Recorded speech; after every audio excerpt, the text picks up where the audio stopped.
As a black police officer, during that time, how did you overcome the many challenges you would have faced? I overcame some of those challenges, and I call them obstacles, by having a close-knit family. Now, my mother and father were extremely supportive. Now, when I first wanted to be a police officer, they sat me down and they asked me all these different questions. Are you sure? Why would you want to do it? And when I gave them the answers, they said, I fully support you. And as I developed through the police, I grew to know a lot of people. I had friends outside the police service that supported me, but there were some others that didn't support me. So you had to choose the right kind of friendships that you had inside and outside the police. Did you feel accepted by the community? In the early days, yes and no, which was quite difficult because some people would see a black officer in uniform, and being a young person at the time, they would walk up and say, well done, really good to see, and then they would walk off. And then some others would come back and they'd just like kiss their teeth, look by name, Judas, traitor. Yeah. And that was hard because one minute you'd have one emotion and the next minute you'd have another emotion. And what I tried to do was that I always tried to be professional, always tried to show empathy as well as authority when I needed to raise the game. Like if I went to a call and somebody had been burgled, and there I saw all their things on the floor and stuff, and they were very emotional. Then I would show empathy and, around what was going on and reassure them that I was going to do the best job I possibly can to catch the baddies.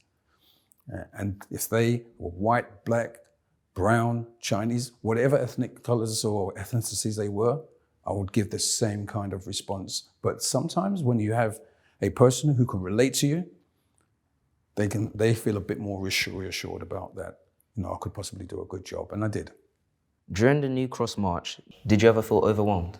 Yes, I was overwhelmed at the New Cross March.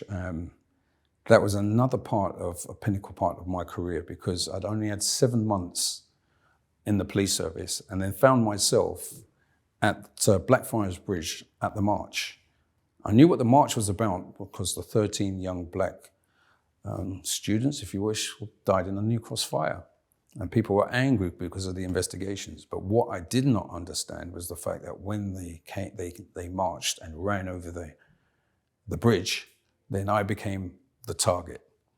And a few of my fellow officers were beaten up, and then I was seriously injured as well by some of the protesters. It was a confusing time, a really confusing time when I got seriously injured because there I was supporting my own people and understanding what that element of violence was about and understanding where police were coming from because they were in fear. They didn't understand the black community.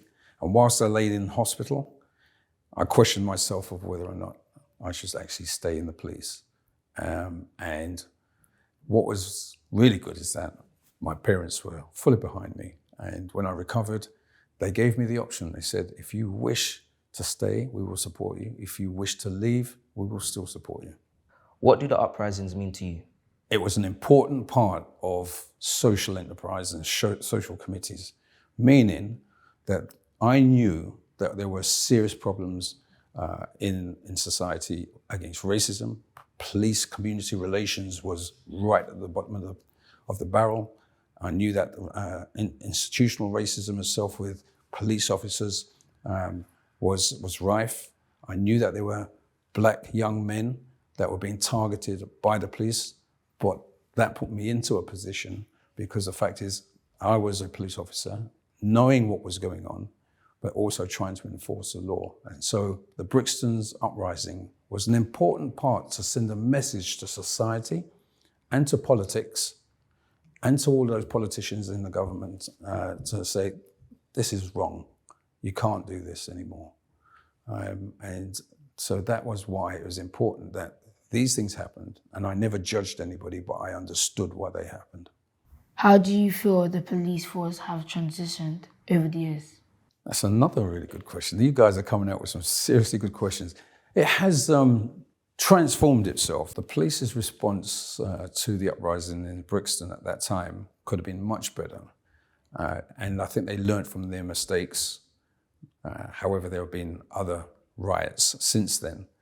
And what they should have done is speak to the community, is to reach out to different members of the communities, whether it be the leaders or whether it be the ordinary residents, to reassure them that the reasons why they were doing certain operational things in their community was for this, whether it would be for burglaries, thefts of motor vehicles, whether it would be for drugs, whatever the issue is, to communicate with your communities and have those partnerships so people can air their views and you can win their hearts and minds to say that they're doing the right thing. So say, for instance, that you guys were out on the street and you were getting picked on by, other members, other school members or people standing on the street. You'd want to know that you can call your mum and dad and they will let you know and say, right, okay, we'll call the police. And you're comfortable enough to call the police and speak to them and for the police to come down and believe you and not look at you as a suspect or a criminal. So it's about engagement, always talking to members of the community, whether it be they're young or whether or not they're more mature. Stephen Lawrence's murder was a pinnacle in the police service's ability to understand the community and to deal with hate crime, racially motivated crimes as well. Because they didn't deal with Stephen Lawrence's death and investigation as they should, people like myself challenged the institution around racism and the lack of understanding in the community and other issues that are involved. Has the organisation transformed itself?